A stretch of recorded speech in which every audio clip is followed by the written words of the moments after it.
Friends, मेरा नाम है साहिब रजा और मैं आप लोगों का सेफ्टी अफसर हूँ। आज जो हमारा काम है वह है हाइड्रोजन सल्फाइड वाली एरिया में है।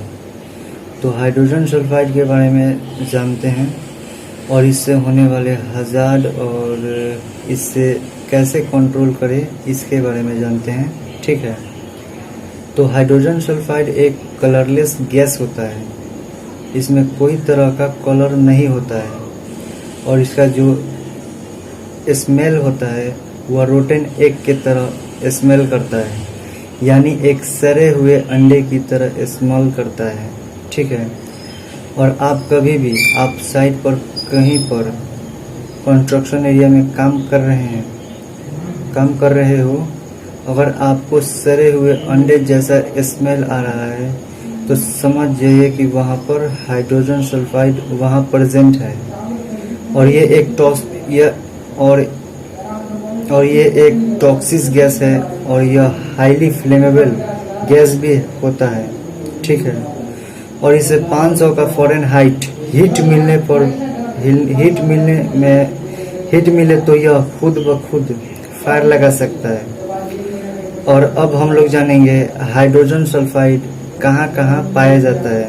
ठीक है, तो ये ऑयल रिफाइनरी में पाए जाते हैं, जहाँ पर ऑयल या फिर गैस को रिफाइन किया जाता है, वहाँ पर हाइड्रोजन सल्फाइड पाए जाते हैं। पेपर मिल्स में पाए जाते हैं, जहाँ पर मैन्युफैक्चर होता है। ठीक है, और यह चमड़ा फैक्ट्री में पाए जाते हैं और यह नाले में भी पाए जाते हैं, और जहाँ पर डेबरीज, जहाँ पर मिल्क का प्रोडक्शन होता है वहाँ पर भी पाए जाते हैं, और ये जहाँ पर शराब की प्रोडक्शन होती है वहाँ पर भी पाया जाता है।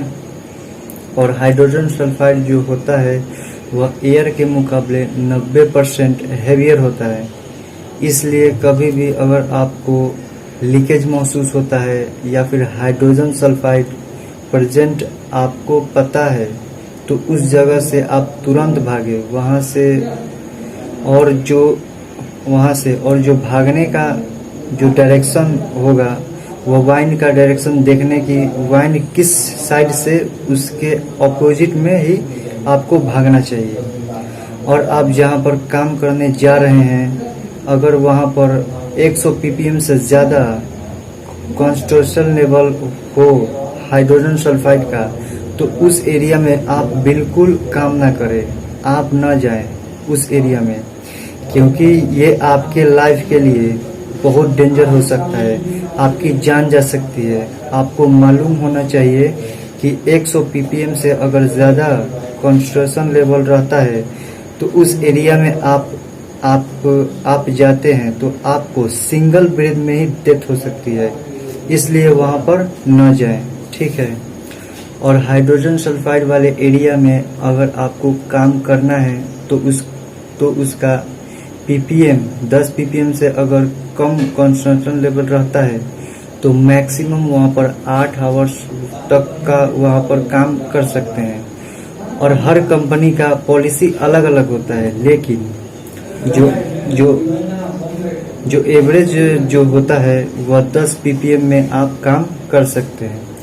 और काम करने से पहले आपके पास मॉनिटरिंग डिवाइस होना चाहिए, जो कि हाइड्रोजन सल्फाइड डिटेक्टर उसे कहते हैं, और वह आपके पास होना चाहिए और एस्काबा होना चाहिए। और अब हम बात करते हैं कि ज़्यादा समय हाइड्रोजन सल्फाइड वाले एरिया में रहते हैं तो आपको क्या क्या हज़ार्ड हो सकता है। ठीक है, सबसे पहले तो आपको लॉस ऑफ सेंस स्मेल हो सकता है। मतलब आपकी सूंघने की क्षमता को सबसे पहले नष्ट करता है, और चक्कर आ सकता है, सर में दर्द हो सकता है, और आपको उल्टी जैसा मन हो सकता है, डायरिया हो सकती है, और आपका ब्रेन डैमेज हो सकता है, और आपकी डेथ भी हो सकती है। ठीक है,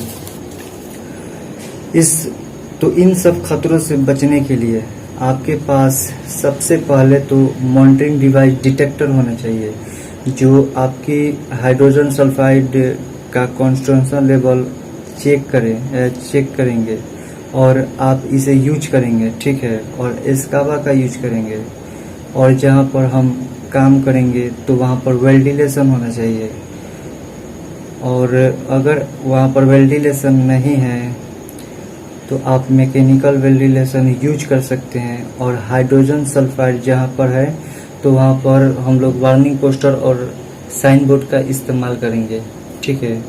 तो आशा करता हूँ कि आप लोगों को H2S के बारे में समझ में आ गया होगा, हाइड्रोजन सल्फाइड के बारे में समझ में आ गया होगा, ठीक है। Thank you.